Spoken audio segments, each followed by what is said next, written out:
Assalamualaikum warahmatullahi wabarakatuh. Sahabat-sahabat yang beriman di mana kau berada, kali ini channel Ruang Cerita akan membahas tentang 5 kiai paling sakti di tanah Jawa, bisa menyemburkan api bahkan dibom 8 kali tidak mati, karomah para wali.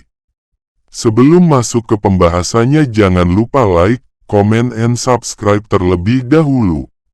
Semoga channel Ruang Cerita bisa memberi manfaat bagi kita semua, amin. Kiai-kiai Nahdlatul Ulama NU tidak hanya alim dalam ilmu agama, mereka juga memiliki kesaktian yang luar biasa, sehingga tak jarang orang-orang yang berhadapan gentar bila tak punya maksud baik. Berikut ini 5 daftar Kiai NU di tanah Jawa, yang dikenal sakti mandraguna.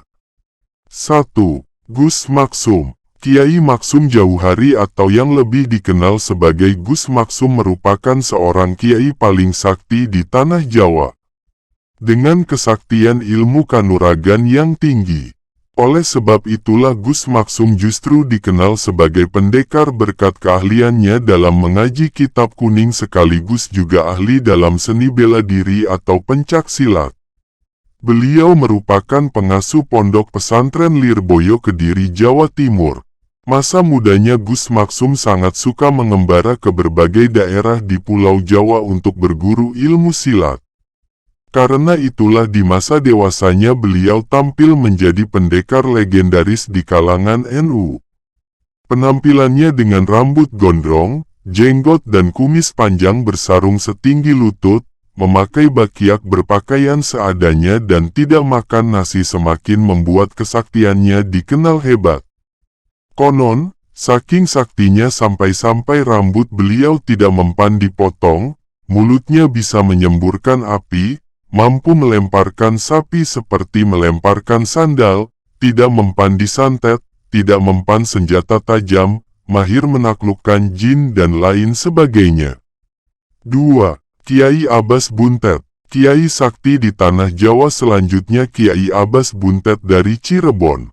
Kiai yang satu ini ikut mengobarkan semangat kepahlawanan dengan melakukan perlawanan terhadap penjajah Belanda. Sehingga kesaktiannya itu diakui oleh para penjajah Belanda.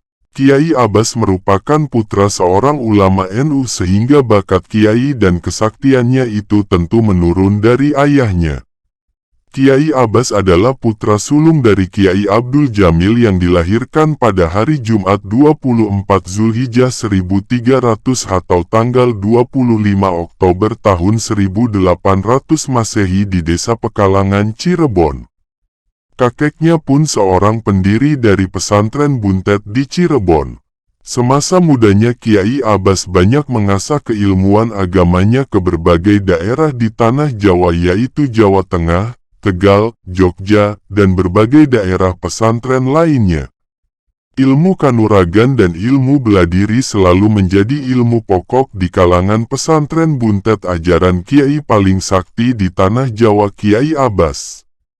Sebab dengan mengajarkan ilmu kanuragan maka pesantren Buntet dijadikan sebagai markas pergerakan kaum Republik untuk melawan penjajahan. Mulai saat itu pesantren Buntet menjadi basis perjuangan umat Islam melawan penjajah yang tergabung dalam barisan Hizbullah. 3. Kiai Amin. Kiai Amin adalah Kiai NU yang memiliki karomah luar biasa langsung dari Allah SWT. Tidak hanya mahir dalam ilmu agama namun juga sangat piawai dalam ilmu kanuragan dan pencak silat. Beliau belajar dari ayahnya yaitu Kiai Irsyad yang wafat di Makkah kala itu.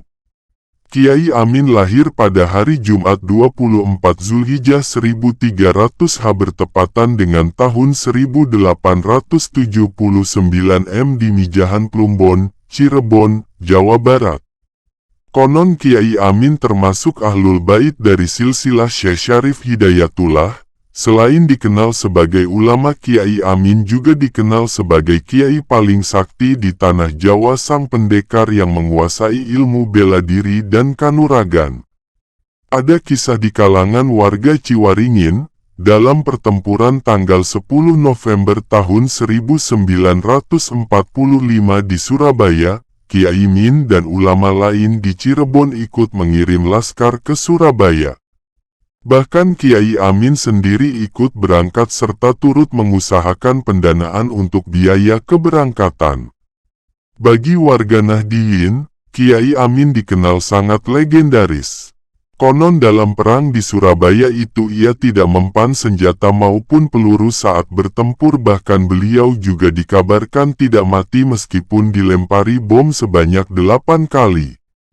Luar biasa itulah karomah yang diberikan Allah pada sang Kiai NU yang satu ini. 4. Kiai Hamid. Kiai paling sakti di tanah Jawa selanjutnya adalah Kiai Hamid yang berasal dari Pasuruan. Beliau juga memiliki karomah yang luar biasa yang diberikan Allah secara langsung itu. Suatu ketika di masa pemerintahan Orde Baru, Kiai Hamid Pasuruan diajak masuk partai pemerintah.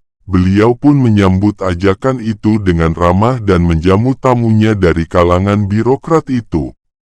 Akan tetapi ketika surat persetujuan masuk partai pemerintah itu disodorkan bersama pulpennya, Kiai Hamid tetap menerima dan menandatanganinya. Anehnya pulpen yang disodorkan untuk tanda tangan tersebut tidak bisa keluar tinta alias macet. Lalu digantilah dengan pulpen lain, tapi tetap tak mau keluar tinta dan seterusnya. Hal ini menandakan bahwa Kiai Hamid sebenarnya tak setuju masuk dalam partai politik karena beliau adalah seorang kiai panutan, seorang kiai yang sangat disegani.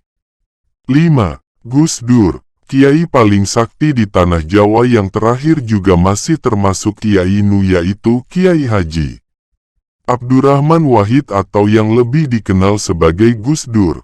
Gus Dur adalah Presiden keempat negara Indonesia. Beliau merupakan Kiai NU termasyhur di Nusantara ini, bahkan sampai ke luar negeri. Sebagai salah satu Kiai paling sakti di tanah Jawa, Gus Dur disebut-sebut memiliki karomah, salah satunya diceritakan Hoirul, sopir pribadi Gus Dur. Suatu ketika ia sedang berada di Majenang, Cilacap saat mengantar Gus Dur dan beberapa orang anggota rombongan dalam 2 mobil. Saat itu sudah pukul 12 siang dan Gus Dur mengajak pulang karena di rumah ada tamu yang harus ditemuinya pada jam 13.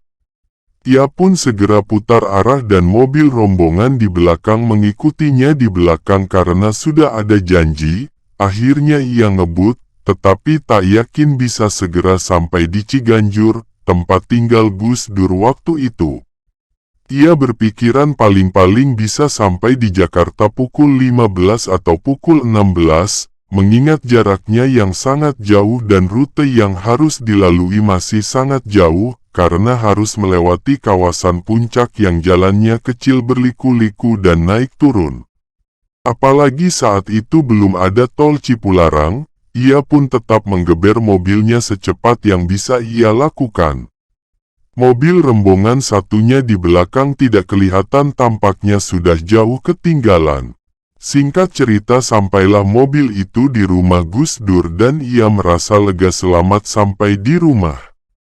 Ia menengok jam tangannya, angka yang masih diingatnya sampai sekarang pukul 13.12 waktu Indonesia Barat. Jakarta Cilacap hanya ditempuh dalam waktu 1 jam lebih sedikit. Akhirnya Gus Dur tidak terlambat menerima tamunya yang juga baru saja sampai rumahnya itu. Rombongan mobil di belakangnya baru sampai di Ciganjur pukul 16.30, berbeda 4 jam lebih dari perjalanannya seperti biasanya. Gus Dur adalah seorang wali bagi kalangan NU dan beliau pun diakui sebagai kiai paling sakti di tanah Jawa. Demikian 5 kiai sakti di tanah Jawa yang memiliki ilmu kanuragan yang sangat tinggi. Wallahu a'lam bishawab. Cukup sekian dari channel Ruang Cerita. Wassalamualaikum warahmatullahi wabarakatuh.